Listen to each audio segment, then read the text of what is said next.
bismillahi rahmani rahim. Allahumma salli ala sayyidina wa maulana muhammadin wa ala alihi wa sahbihi wa sallama tasliman. Rabbi shrah li sadri wa yassir li amri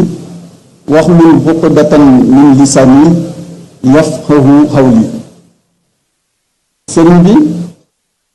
ñu ngi lay nuyu di ñaanal Sëriñ Muntaxa mu yàgg suñu kanam te ànd ak wér, di nuyu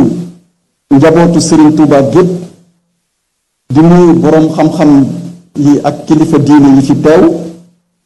ak ñi jiite ñépp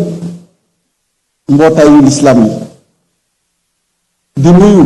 sama nattangoo di ministre docteur Cheikh Mouhamadou Omar Koné bi bàyyee ko Mali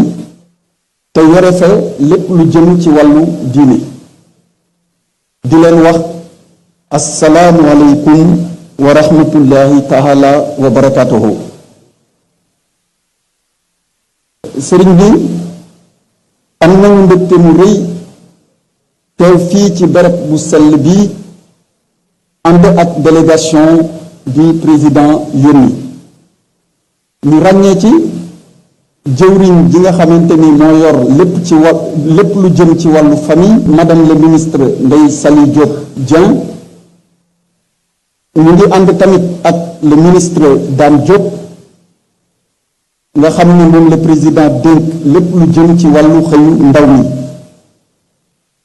Pape Amadou Ndiaye mu ngi ci délégation bi, le ministre Pape Amadou Ndiaye yor lépp lu jëm ci wàllu artisanat bi, ànd tamit ak le ministre Yankhoba Diattara yor li nga xamante ni moo jëm ci wàllu économie numérique. ñu fekk si fi waaye mu ànd ak ñun tamit di le ministre Cheikh Abdou Lahad Mbacké Gaïndé Fatma. léegi Serigne Ablaye Mbaye leeral na ko. mu am fii taxawaay boo xam ni taxawaayu ñaari tànk la. benn bi ministre conseiller la ci présidence, beneen bi mooy mu bokk ci njabootu sëriñ bi ba noppi am liggéey bu rëy bu muy def ci wàllu comité d'organisation bi. am na tamit ay député ak ay hauts conseillers yu ànd ci délégation bi, waaye ki nga xamante ni moo teewal njiitu réew mi fii ci boppu région bi teewal fii lépp loo xamante ni dafa jóge ci gouvernement bi, muy gouverneur Njaaréem ak préfet wu Mbacké ak sous-préfet wu Ndaam ñu ngi tamit ci délégation bi. sëriñ bi suñu ñëwu tey président de la république son excellence Macky Sall daf ñu yebal ngir jottali nuyoo ak ziyaare bu bawoo ci moom jëm ci xalif général des mourides sëñ Muntaxa Mbacké yal na fi yàgg te ànd ak wér, jëm ci njabootuk sëriñ Touba gépp waaye jëm ci mbooleem jullit yi. sëriñ bi président Macky Sall yàlla dafa dogal ak cofeel dox ci digganteem ak sëriñ Muntaxa te loolu jiitu na sëriñ bi toog jotaayu sëriñ Touba. dolli ci ku moo am ak yëg ak fonkeel gu rëy nekk ci seen diggante te waxtu wu ne président mi ngi koy feddali ci wàllu bis bi daf ñuy soññi saa su ne ci bu bis bi dikkatee ñu taxaw ci taxawaay yi gën a rafet ba tax na boobu ba bu yàgg ba léegi ñu ngi ciy am ay jotaay ak di ci amal ay lël yoo xamante ni lenn waralu ko lu dul su bis bi ñëwee ni ko sëriñ Cheikh Ka waxee léegi bis bi mel na mu daa mel wala mu mel nu ko gën a rafet. président moo tax bu màggal bi ñu koy séentu saa yu ñu koy séentu day joxe ndigal ci lépp luñ ci war a def ñu def ko ba lépp jaar yoon. lii nga xamante ni nag mooy màggal gi xam nañ ni ak cant la ñu teew fii di sant yàlla moo tax ñu ngi sant yàlla bu baax bi ñu mayee xéewalu teewe bis bu tedd bii di ci santale sëriñ bi boroomam moom ñi ci yàlla defal xéewal yu rëy yam ko defal ba mu woo ñépp ngir ñu santale ko sëriñ bi waxoon na ni shukru ilaahi xaana fi turaabi baxda jamili sabri fi ixtiraabi yàlla tànn ci jaam bu mu sopp te gërëm ko jox ko mission bu mu war a liggéeyalee lislaam ak yonent bi sallallahu alayhi wa sallam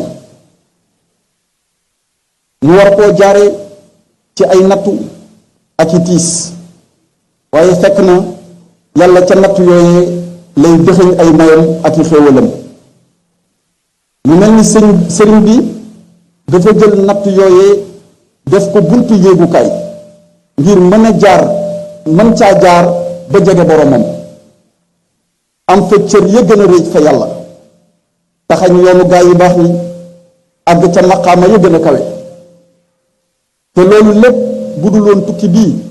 ak liggéey ba mu fa liggéeyal yàlla du mën a am ni ko sëriñ bi waxee ci midaadi yàlla moo ma taxañal yoonu gaa yi baax ni waxtu wi ma koy liggéeyalee ak a tagg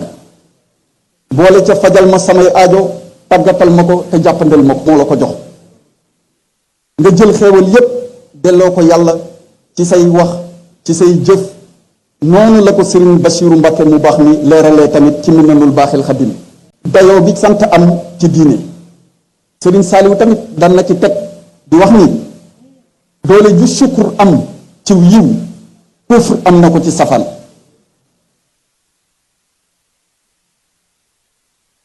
waaye ndokk yàlla dafa fekk sëriñ bi yéene ñu jàmm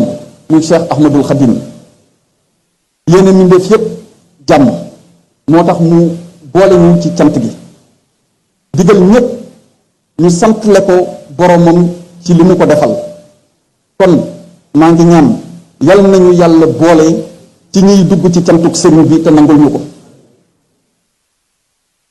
kon sëriñ bi président mi ngi feddliwaat yéeneem ak taxawaayam ci jàppale sëriñ Muntaxa ci liggéey bi yéeneem ci dëkk bi rëy na lool yàlla dogal na mu jot cee def yu bari lu ci mel ni wàllu assainissement ba ci hôpital Cheikh Ahmadul Khadim bi mu fi doon inauguré ci fan yi naal bee sëriñ Muntaxa am te sëriñ Cheikh ka fàttali ko léegi muy ci université Cheikh Ahmadul Khadim bii ngir liggéeyal sëriñ bi liggéey bu kawe boo xam ni askan wépp ko tax a jóg yitteel na président lool te bàyyi na ko xel fas na ko yéene ànd ak sëriñ Muntaxa ak bépp sumb boo xamante ni am na ko président mi ngi sàkk bu baax ñaanuk sëriñ bi ñaan yi ñuy ñaanal réew mi tamit ñépp teg nañ ci seen bët kon suñu yaakaar gën naa dolliku di ñaanal yàlla sàmmal ñu ko te mottalil ko yéeneen yépp ñu yàgg ànd ak moom bis bi te daje ci ak tuyaaba yi gën a kawe wasalaamu aleykum wa rahmatullahi